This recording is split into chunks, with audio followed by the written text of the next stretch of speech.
I need to tell you something that is going to change the terms of this arrangement. Ren went very still. I have become compromised in my ability to be objective about you, she said. Her voice was steady, the voice of someone who has practiced delivering difficult truths so long that the steadiness is real, not performed. I noticed it 3 weeks ago and I have been attempting to correct it. I haven't been able to. Which means I am no longer doing the job you hired me to do. And continuing would be dishonest. The room held its breath. Then Ren said, carefully, compromised how?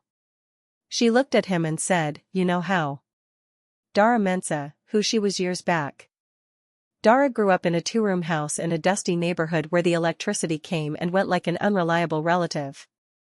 Her mother sold second-hand clothes from a table outside their gate. Her father was a night security guard who read psychology textbooks by torchlight and left them in stacks around the house like furniture.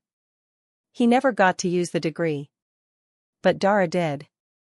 She was the kind of poor that doesn't announce itself dramatically, no single catastrophic moment, just the slow, constant arithmetic of not enough. She learned early to read rooms, read people, read the space between what someone says and what they mean. Not as a gift. As survival. She put herself through university on a combination of scholarships, tutoring jobs, and the kind of stubborn silence that poor children develop when they cannot afford the luxury of complaining. She is 31. She shares a modest apartment with a younger sister. She has one good blazer she rotates through client meetings. She has never been inside a building like Ren's. She has also never needed to be. Week 14. Dara sat across from Dr. Osei in his office and told herself this was routine supervision. She described the case without names. Described the client's progress, his decreasing reliance on deflection, his growing capacity for honest self-examination, the genuine shifts in how he communicated. She described it with the quiet precision she applied to everything. Clinical. Measured. Professional. Dr. Osei listened without interrupting. When she finished, he was quiet for a moment. Then he asked one question. When you describe his progress, whose face are you making? Dara stopped. She knew exactly what he meant. She had used this technique herself on clients. The observation that the face a person makes when describing someone they care about is distinctly different from the face they make when describing a subject. She had taught it in workshops. She had written about it. She was making the wrong face. Dr. Osei didn't lecture. He simply said, quietly, that what she was experiencing was one of the oldest and most well-documented risks in proximity-based psychological work. And that she knew the clinical name for it because she had written about it herself. She took the bus home in complete silence. That night she sat at her kitchen table, small apartment, thin walls, the noise of the neighborhood pressing in through the window, and wrote in her notebook for a long time. Not about Ren. About herself. About a girl who had grown up reading rooms to survive, who had turned that survival skill into a career, who had built 6 years of clean professional boundaries on the foundation of knowing exactly where she stood at all times. And who had apparently, without noticing, started reading one particular room the way you read something you don't want to put down. She wrote the word countertransference at the top of the page. Then sat looking at it. Week 15 arrived and she told herself she had it managed. Ren had a difficult day. A business situation had gone publicly wrong, the kind of thing that prints your name in headlines in a tone you don't choose. When he arrived for the session he was quieter than usual. Not performing composure.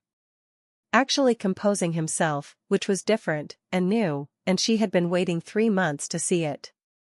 He sat down. Did not mention the headlines. She opened her notebook. The clinical entry point was right there, external pressure, public exposure, how he managed identity threat. She had used this kind of moment before. It was textbook. She left it alone. Instead they sat for a few minutes in something that was not quite silence and not quite conversation. And somewhere in those minutes Dara made a decision she hadn't consciously decided to make. She chose his comfort over her methodology. She chose him. When she realized it, something shifted in her chest. She set down her notebook, looked at him directly, and said, "I need to tell you something that is going to change the terms of this arrangement." Ren went very still. "I have become compromised in my ability to be objective about you," she said. Her voice was steady, the voice of someone who has practiced delivering difficult truths so long that the steadiness is real, not performed. "I noticed it 3 weeks ago and I have been attempting to correct it. I haven't been able to. Which means I am no longer doing the job you hired me to do. And continuing would be dishonest." The room held its breath. Then Ren said, carefully, "Compromised how?" She looked at him. A girl from a 2-room house, in the one good blazer, who had never once needed a man's money to understand her own value. She looked at him and said, "You know how." Silence. Then he did what wealthy men do when they want to solve something. He restructured. He suggested a new contract. Different terms. No longer employer and consultant, something more equitable, more mutual. He could provide. "Stop," she said. He stopped. "Your instinct right now," she said, "is to solve this with architecture. New terms, new structure, new arrangement. I understand why. It is the only tool you have ever needed, and it has worked for everything else." She paused. "But what is happening between us, if anything real is happening, cannot be contracted into safety. It cannot be purchased into reliability. I did not grow up with safety nets. I don't need one now. What I need is for whatever this is to exist outside a fee structure. Or it means nothing." She stood. Picked up her notebook and her bag. "Dr. Osei will arrange the final payment," she said. "I want you to keep doing the work. I mean that. I have watched you change in 14 weeks in ways some people don't manage in years, and I am genuinely proud of that, professionally and otherwise. Don't stop because I'm leaving." She left. On the bus home she did not cry. She sat watching the city move past the window and thought about her father, reading by torchlight, and understood something he had probably known and never said aloud. That understanding people is the closest thing to power a poor person has, but it doesn't protect you from them. It just means you see exactly what is happening as it happens to you. 3 weeks passed. Dara took new clients. She worked. She visited her mother on Sundays. She ate rice alone on Wednesday evenings and went through case notes and answered Dr. Osei's supervision questions without making the wrong face.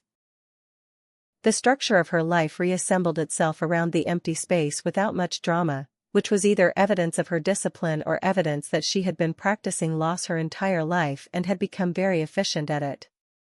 She heard through Dr. Osei that Ren had requested a replacement consultant. She told herself this was the healthy outcome. A man continuing the work. Growth maintained. She should feel professional satisfaction. She felt something with a completely different shape. Then one Sunday he found her. Not at her office. Not with a car sent to her building. Not with anything scaled to his wealth or designed to impress. He found her at her mother's second-hand clothing table, outside the small house in the neighborhood where Dara had grown up, because she had mentioned it once, briefly, in week 7, and he had remembered. He was standing slightly to the side of the table, visibly uncertain in a neighborhood that had never seen someone dressed the way he was dressed. He was holding nothing. His face had no prepared speech on it. Her mother looked at him. Looked at Dara. Picked up 2 cups and went inside to make tea, with the calm, accurate decisiveness of a woman who had been reading situations correctly her entire life. Dara's father had not been the only one in that house who could do it. Dara looked at Ren and waited. "I spent 3 weeks trying to design the right framework," he said. "The right terms. The right approach.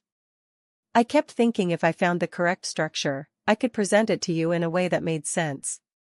He paused. And then I understood why I couldn't find it. Because you were right. I have been purchasing safety from uncertainty my entire adult life. It has never once actually worked. I just kept buying. She said nothing. I came because I wanted to see you, he said. I have no other reason prepared. No offer, no arrangement, no structure. Just, I wanted to see you. And I am aware that for most people that would not feel like a remarkable thing to say. He looked at her steadily. For me it is possibly the most vulnerable thing I have said out loud in 20 years. Dara looked at him for a long moment. A man standing outside the architecture of his own wealth. No driver, no briefcase, no careful language. Just himself, holding nothing, on a street where money had never solved anything and everyone knew it. She said, my mother's tea is very strong. She will ask you direct questions. Your deflection techniques will not work on her.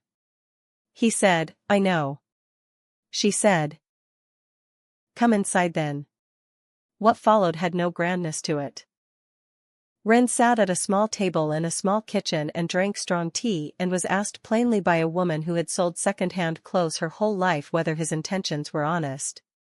He answered her with less polish and more truth than he had managed in any boardroom in 20 years. Dara watched a man be ordinary in a room that had no use for anything he had except himself. Her notebook sat on the table. She did not open it. Some things you don't analyze while they're happening.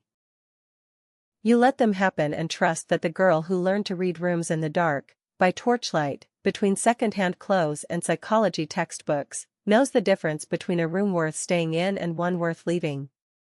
She has always known. If this story moved you, share it with someone who needs to hear it today. Subscribe for more stories like this, and drop a comment telling me which moment hit you hardest. Was it the wrong chair? The torchlight? Or him standing at that table, holding nothing?